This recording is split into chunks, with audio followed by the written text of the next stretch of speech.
गुरुर्ब्रह्मा गुरुर्विष्णु गुरुर्देव महेश्वर गुरु साक्षात् परम ब्रह्म तस्मै श्री गुरवे नमः। जय श्री कृष्ण चैतन्य प्रभु नित्यानंद श्री अद्वैत गदाधर शिवासादि गौर भक्त वृंद। हरे कृष्णा कृष्णा कृष्णा हरे हरे, हरे राम राम राम हरे हरे। हरे कृष्णा कृष्णा कृष्णा हरे हरे, हरे राम राम राम हरे हरे। हरे कृष्णा कृष्णा कृष्णा हरे हरे, हरे राम राम राम हरे हरे। हरे कृष्णा कृष्णा कृष्णा हरे हरे, हरे राम राम राम हरे हरे। हरे कृष्णा कृष्णा कृष्णा हरे हरे, हरे राम राम राम हरे हरे। हरे कृष्णा कृष्णा कृष्णा हरे हरे, हरे राम राम राम हरे हरे। हरे कृष्णा कृष्णा कृष्णा हरे हरे, हरे राम राम राम हरे हरे। हरे कृष्णा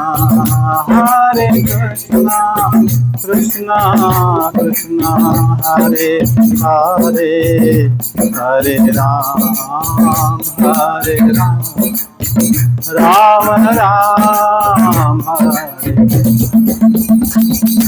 हरे कृष्णा कृष्णा कृष्णा हरे हरे, हरे राम राम राम हरे हरे। हरे कृष्णा कृष्णा कृष्णा हरे हरे, हरे राम राम राम हरे।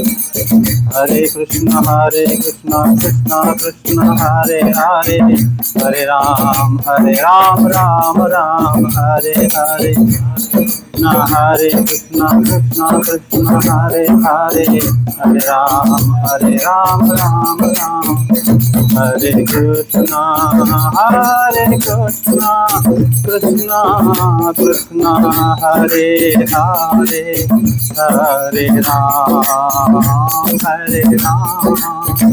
राम राम राम हरे हरे। हरे कृष्णा कृष्णा कृष्णा हरे हरे, हरे राम राम राम हरे हरे। जय हरि नाम संकीर्तन की जय। जय श्री कृष्ण चैतन्य प्रभु नित्यानंद श्री अद्वैत गदाधर शिवासादि गौर भक्त वृंद की जय। जय श्री बलदेव, जय श्री सुभद्रा, जय श्री जगन्नाथ, जय सुदर्शन देव की जय। भक्ति देवी तुलसी माता की जय। श्रीमद् भगवद गीता की भागवतम की जय। जय जय श्री राधे श्याम। ओम नमो भगवते वासुदेवाय, ओम नमो भगवते वासुदेवाय, ओम नमो भगवते वासुदेवाय, ओम नमो भगवते वासुदेवाय, ओम नमो भगवते वासुदेवाय।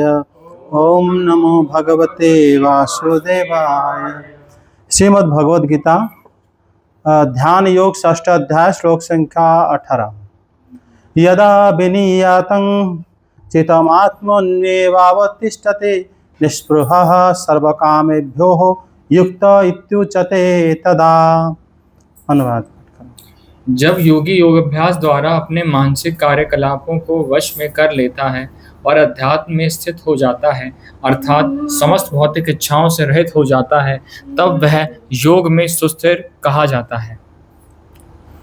हमारे चल रहा है ध्यान योग, और यहाँ पर श्री भगवान बता रहे हैं कि यदा विनियतं चित्तम, जब मन को, चित्तम हो गया मन, और विनियतम हो गया कि विशेष रूप से संयम करके। में देखो बताया गया है कि जब चित्तम, मन को कोई विशेष रूप से संयमित कर लेता है, आत्मनि एव, और अवतिष्ठते, निश्चल भाव से अवस्थित होता है, तदा सर्व कामेभ्यः निःस्पृहः, तब वो सारे कामनाओं से निष्पृह होकर युक्तः इति उच्यते, उसको कहा जाएगा कि वो योग युक्त हो गया व योगी हो गया।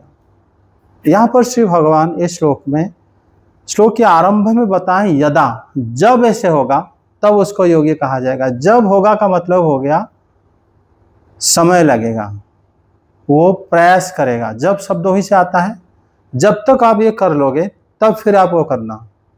जब शब्द, अगर भगवान यदा शब्द यहाँ पर बता रहे हैं, इसका मतलब समय लगता है, समय के हिसाब से। इसका मतलब चेष्टा में कभी हम कमी नहीं छोड़ सकते, अभ्यास छोड़ नहीं सकते। अभ्यास ना छोड़कर यहाँ पर श्री भगवान बताते हैं कि जब वो अपने मन को क्या करता है ना, संपूर्ण रूप से संयमित कर लेता है, तो जब कर लेता है तब उसको योगी कहा जाएगा। जब, इसका मतलब क्या होता है, जब हम शुरू में मन को संयमित करने के प्रयास करेंगे, इससे ये पता चलता है कि हो सकता है कि हम असफल हो जाएं, लेकिन असफल होने पर भी यदा शब्द से पता लगता है कि भगवान ये अपेक्षा कर रहे हैं कि हम उसको प्रयास करते रहें। अगर हम, जैसे ये सरस्वती पाद बताते हैं कि योगी क्या करना चाहिए ना, चेष्टा करते रहना चाहिए। चेष्टा किस बात का? जाप करना, पूजा करना, शास्त्र अध्ययन इत्यादि, जो इसमें करते करते इसके मन कभी ना कभी जब संयमित हो जाएगा तब वो योगी कहा जाएगा।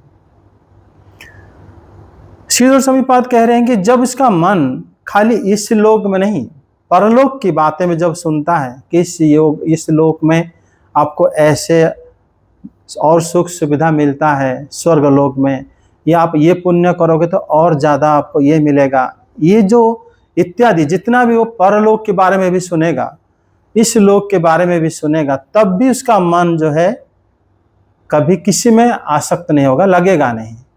ऐसा होने में टाइम भी लगेगा, उसको बार बार वो अपना जाप करेगा, शास्त्र अध्ययन करेगा, साधु संग करेगा, पूजा पाठ करेगा, जो करता रहेगा, चेष्टा जो है छोड़ नहीं सकता। यही बात यहाँ पर श्री भगवान बता रहे हैं कि वो समय लगेगा, असफल अगर हो भी जाएगा फिर भी कोशिश करेगा, करते करते जब यदा चित्तम विनियतम, जब इसका मन संपूर्ण रूप से संयमित हो गया। संपूर्ण रूप से संयमित का मतलब हो गया कि इस जगह में जो भी भोग, जो भी इच्छा उसका हो रहा है, धीरे धीरे दमन हो जाएगा। फिर परलोक के बारे में भी जब सुनेगा, उसमें भी उसका मन समन हो जाएगा। बहुत लोग हैं, इस जगत की सुख उनका अच्छा नहीं लगता, लेकिन स्वर्ग की सुख उनका अच्छा लगता है। उसके लिए वो प्रयास करते हैं कि हम अप्सरा कैसे मिले। जैसे आप देखोगे दूसरे धर्म में बोलते हैं कि हमको क्या हूर या नूर कुछ मिलते हैं, बोलते हैं ना, वो अप्सरा जैसे उनका है, उसी आशा से वो काम करते हैं, है ना। अपने आप को वो नष्ट कर देते हैं कि हम अगर मर गए तो हमें वो मिल जाएंगे। तो ये इच्छा उनके अंदर क्यों आया? मिला नहीं मिला बात अलग है, उनके पास इच्छा जागृत होता है, तभी तो यहाँ पर श्रीधर स्वामी पाद कह रहे हैं कि उसको इस जगत की, पर जगत की, किसी भी दुनिया की किसी भी प्रकार की इच्छाएं उनको अगर बोलोगे तो सब मना कर देंगे, उसका मन शांत हो जाता है। आज जब तक नहीं होता तब तक अपने अभ्यास या चेष्टा करते रहना चाहिए। और इससे ये पता चलता है कि चेष्टा करते करते कभी भी हम बीच बीच में असफल हो भी सकते हैं, लेकिन इसको छोड़ नहीं सकते। जब तक वो अटेंड नहीं हो जाता तब तक छोड़ नहीं सकते। तो मन को संयमित करने का प्रयास करता रहना चाहिए।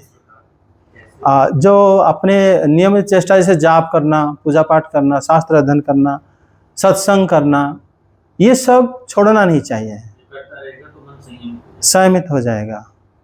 और जैसे मन स्वयं जब तक नहीं होता, ये करते रहना चाहिए। और फिर उसमें खाली मन स्वयं कैसे पता चलेगा? जब आपके मन शांत हो जाएगा, और चाहे इस लोक की हो या परलोक की हो, किसी भी प्रकार की आपके मन में स्पृहा जागृत नहीं होगा। ऐसे विषय भोग की जो स्पृहा से मन जो है रहित हो जाता है।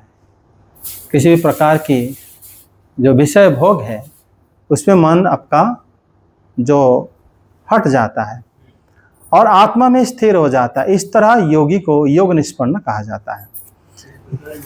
मतलब जो जिसका किसी भी प्रकार की भोग में उसका मन जो है आसक्त नहीं होता।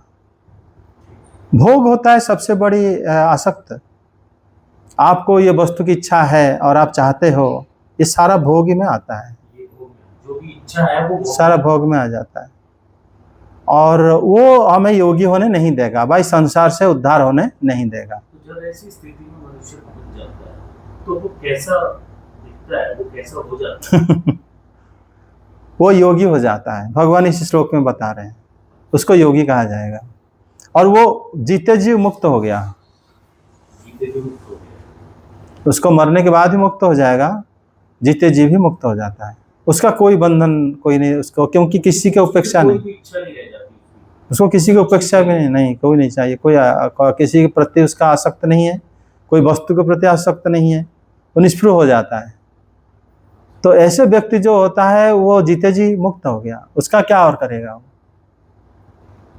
उसको अपने खाने के लिए, खुद शरीर के लिए, रहने के लिए, भविष्य के लिए कुछ उसका रहता नहीं है, चिंता नहीं रहती। विष्णु चक्रवर्ती ठाकुर कहते हैं कि योगी कब निष्पन्न योगी होते हैं और कब पूर्ण होते हैं, श्री भगवान उसका उत्तर दे के कह रहे हैं कि जब वो विशेष रूप से उसका मन जो है अपने आप में निश्चल भाव से अवस्थित हो जाता है, तब हो जाता है। मन उसका निश्चल हो जाएगा, हिलेगा नहीं। मन कितने दिन उसको आपको मतलब विचलित कर सकता है, कितने दिन? कोई भी वस्तु आपको जो चाहा है, जैसे जैसे बार बार श्रवण कीर्तन भगवान के बारे में सुनोगे, भगवान के नाम संकीर्तन करोगे, सत्संग करते करते मन और कितने उच्चाट होगा, कितने आपको मतलब नचाएगा, कुछ नहीं कर पाएगा मन। धीरे धीरे धीरे धीरे वो शांत हो जाता है। जब वो जान पाएगा कि भगवान सर्वत्र हैं और हम भी ब्रह्म से भिन्न नहीं हैं, तो फिर वो किस बात के लिए चिंता करेगा? अगर आपको पता चल जाएगा कि आप भगवान से या ब्रह्म से भिन्न नहीं हो और वो ब्रह्म सर्वत्र विद्यमान है, और जो अलग अलग रूप में भास रहा है वो एक माया है जो हमें भ्रमित कर रहा है। और ये बात जब समझ, ये बात तो हकीकत है ही, लेकिन जब अच्छे से समझ जाओगे, सत्संग के माध्यम से, नाम जाप के माध्यम से, हाँ, भागवत श्रवण के माध्यम से, धीरे धीरे जब जब आपके हृदयंगम अच्छे से मन में आ गया, हृदय में, तो फिर आप मुक्त हो गए। और किस बात के लिए आप बंधन हो जाएगा? कौन बांधेगा आपको? कोई बांध नहीं सकता। आप कोई कर्म फल भी बांधेगा नहीं आपको, कोई यमदूत आपको लेंगे भी नहीं, सारे कर्म आपका नष्ट हो गया। समझे? ऐसा भी कभी भी होता है, कभी कभार हमारे अंदर ऐसी इच्छा होती है कि हमें वो करने में ज्यादा इंटरेस्ट नहीं आता, हाँ, लेकिन थोड़े टाइम बाद दोबारा से उसको हाँ, ये क्या है ना, ये वही तो क्या, इसलिए तो भगवान जब शब्द व्यवहार करेंगे, यदि न जब तक, इसलिए तो बोले हैं। पहले देखो जो हमें जो भगवान बताते हैं ना कि जो ये सुख का आदि और अंत है, पंचम अध्याय बताते हैं, मतलब क्षण स्थायी है। तो आपको कोई भी भोग आप भोगते हो, उसका शुरुआत का शांति पाने के लिए कोई एक समय है। भोजन को ले लो, अच्छा भोजन आप कर रहे हो, फिर जब भोजन उस तरह बहुत ज़्यादा कर लिया, फिर अंत हो गया, उसके आगे आपको वही भोजन बुरा लगेगा, स्वाद नहीं आएगा, है कि नहीं? अब विरक्त लगेगा और मन से मन हट जाएगा। अर्थात जो सुख आप पा रहे थे वो सुख मतलब कम समय के लिए था, क्षणस्थायी था। लेकिन वो क्षणस्थायी सुख को जब संपूर्ण रूप से आप समझ जाओगे कि वास्तव में सारी सुख क्षणस्थायी, जैसे कह रहे हैं ये कि थोड़े दिन बाद फिर वही चीज मन करेगा खाने के लिए, कि वही वस्तु देखने के लिए, हाँ वही वस्तु सूंघने के लिए।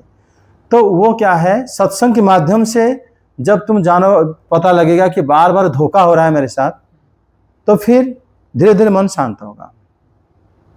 इसीलिए श्री भगवान यहाँ पर बताते हैं कि जब मन संयमित हो जाता है, ठीक है ना, यदा विनियतं, जब ये संयम हो जाता है तब वो क्या होता है ना, योगी बन जाता है। और ये जब तक के लिए हम लोग देखो पहले जो से शुरू में हर एक भोग हमें बहुत इच्छा रखते हैं, बाद में फिर मन शांत हो जाता है। फिर उसी समय अगर हम साधु संग और भागवत श्रवण इत्यादि बराबर रखते हैं, फिर मन विषय से हट जाएगा, धीरे धीरे धीरे धीरे हट जाता है। फिर हम इस जन्म में मुक्त हो जाते हैं। इस जन्म में अगर मुक्त हो जाते हैं, फिर मृत्यु समय में भी हम मुक्त हो जाते हैं। फिर हम किसी भी लोक को जाने के लिए हमारा मन नहीं होगा, फिर हम निर्वाण हो जाएंगे, वैकुंठ लोक चले जाएंगे। समझे? जय जगन्नाथ। और सर जैसे मतलब कुछ लोग कहते हैं, जैसे आप बता रहे हो, भगवत बता रही है कि हमें भगवान के लोग जाना है। कुछ लोग कहते हैं निर्वाण का मतलब ये होता है कि आप शांति प्राप्त हो गए, वो कोई एक पर्टिकुलर जगह नहीं बताते। तो सर वो किस तरीके का निर्वाण प्राप्त करते हैं? उनका भी तो मन शांत होता होगा कभी ना, तो वो क्या होता है? यहाँ पर देखो, यहाँ पंचम अध्याय है, चल रहा है, ये षष्ठ अध्याय चल रहा है। षष्ठ अध्याय में जो श्री भगवान बता रहे हैं कि निर्वाण, या जब वो योगी हो जाता है, या आगे बताएं कि वो मोक्ष हो जाता है, कहीं कहीं बताते मुक्त हो जाता है।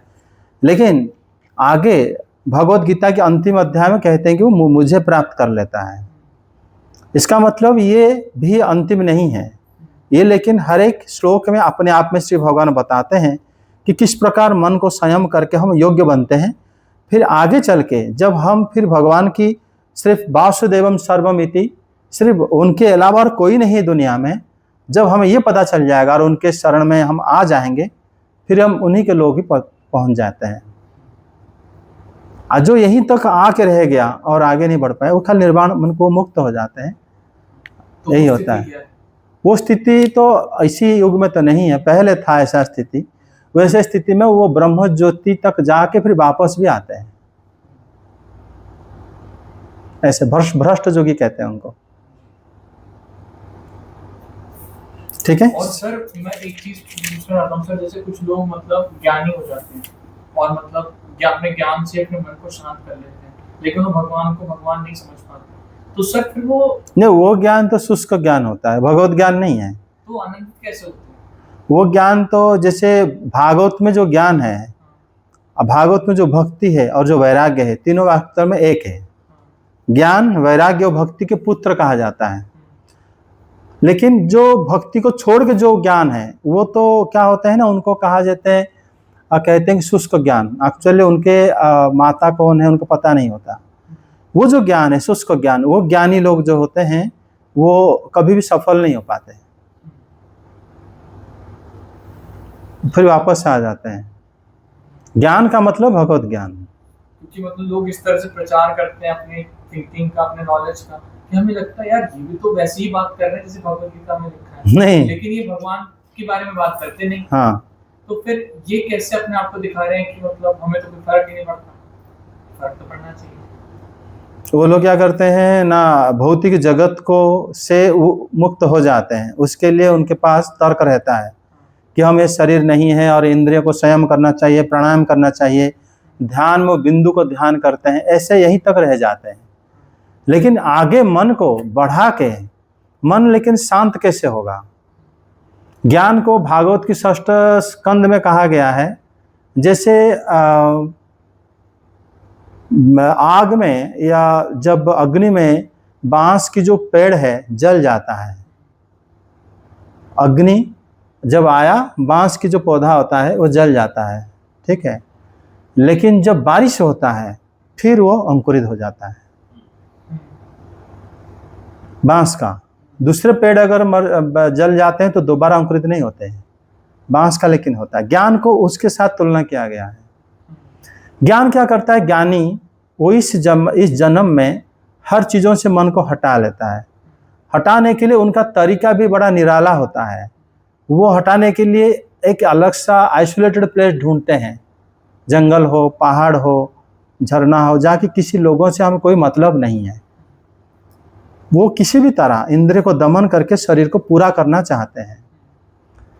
जब दोबारा उनका इसमें क्या होता है ना, वो लेकिन भगवान कौन है वो समझ नहीं पाए। भौतिक जगत में किसी भी प्रकार आशा न रहने के कारण वो जन्म नहीं लेते, लेकिन अकेले उनको आनंद ना पाने के कारण फिर दोबारा जन्म ले ही लेते हैं। जब जन्म लेते हैं फिर कोई अच्छे परिवार में, अमीर के घर में ऐसे जन्म होते हैं। उनका जो ये काफ़ी दिन उन्होंने खाना पीना छोड़ दिया और काफ़ी दिन उनका वो सब संचय हो जाता है पुण्य। अगर आप अपना इंद्रियों को उपभोग नहीं किया, अपना खाना बंद कर दिया, अपने घर में सोना बंद कर दिया, पहाड़ पर्वत में ऐसे आपने ज़िंदगी बिता लिया, आपका जो प्रारब्ध था, जो आपको दो धन संपत्ति आपके नाम पे था, वो मतलब स्टोर हो गया ना, वो आपको दूसरे जन्म में कोई अच्छे घर में मिल जाता है। लेकिन उससे मुक्ति होने का कोई संबंध नहीं है, उससे मुक्त नहीं हो पाते हैं लोग। भक्त लेकिन क्या करता है, वो कहीं भी रहे, चाहे भीड़ के अंदर भी रहता हो, लेकिन वो मन को जो है भगवान के चरण में लगा देता है, जैसे अम्बरीश महाराज करते थे। तो उसमें इस जन्म में उद्धार हो जाता है, समझे। अन्यथा जो अन्य जो मार्ग है भक्ति के अलावा, वो मार्ग में सफलता नहीं है। सफल क्या होता है ना, वो वापस आ जाते हैं, फिर वो जन्म तक सीमित रहता है। उस जन्म में तुम हालांकि एक अच्छे घर में जन्म हो गए, सब कुछ मिल गया, लेकिन उसके बाद फिर तुम जनरल हो गए, जनरल कोटे में आ जाओगे, तो उसमें फायदा ज्यादा कुछ थोड़ी होगा। हमारा उम्र अनंत है, हम लोग बहुत दिन के लिए मतलब अनंत साल तक हम जिंदा रहेंगे, तो थोड़े दिन के लिए जो मिलता है उसके लिए हम चिंता करना बेवकूफ़ी तो है। उसके बाद क्या करोगे? उसके बाद तो आप तो रहोगे, लेकिन वो नहीं, सुख नहीं रहेगा, फिर क्या करोगे? आपका उम्र तो उसी से खत्म नहीं होगा ना।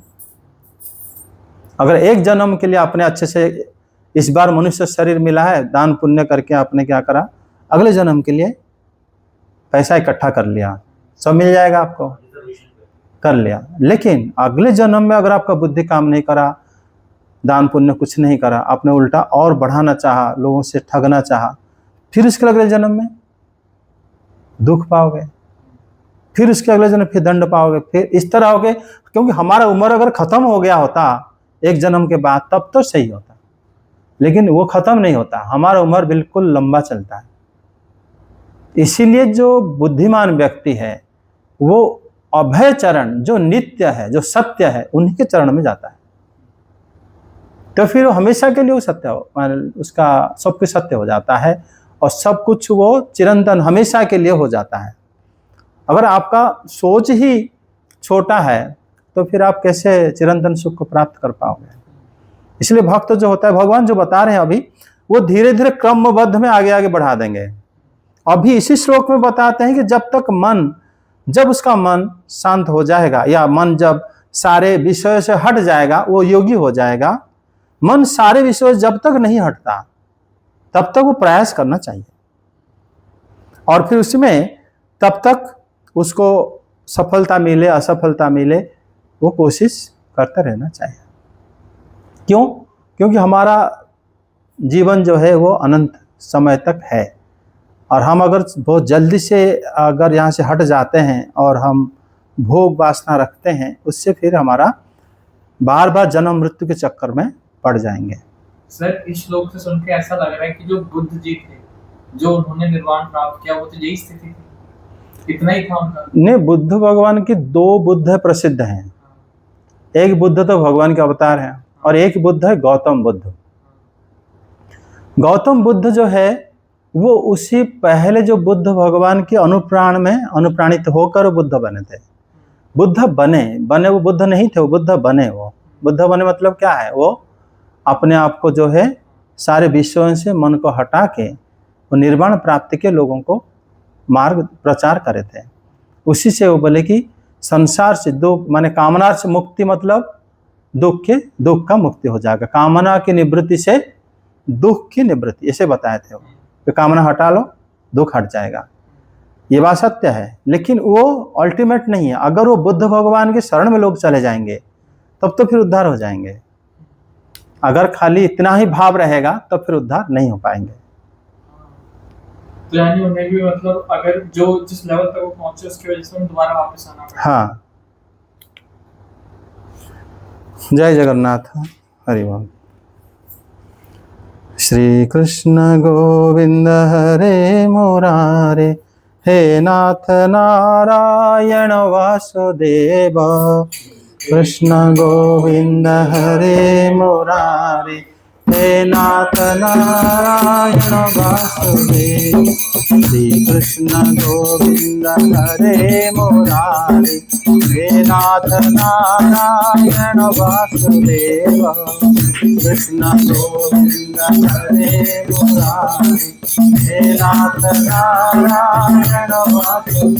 हरे कृष्ण कृष्ण कृष्ण हरे हरे, हरे राम राम राम हरे हरे, हरे हरे कृष्ण कृष्ण हरे हरे, हरे राम राम राम हरे हरे कृष्ण कृष्ण कृष्ण हरे हरे, हरे राम राम राम हरे हरे।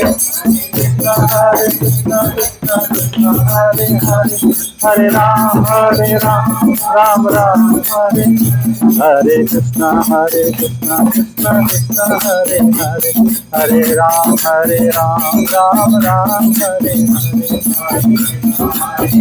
कृष्ण कृष्ण हरे हरे, हरे राम राम राम हरे हरे। जय हरि नाम संकीर्तन की जय है।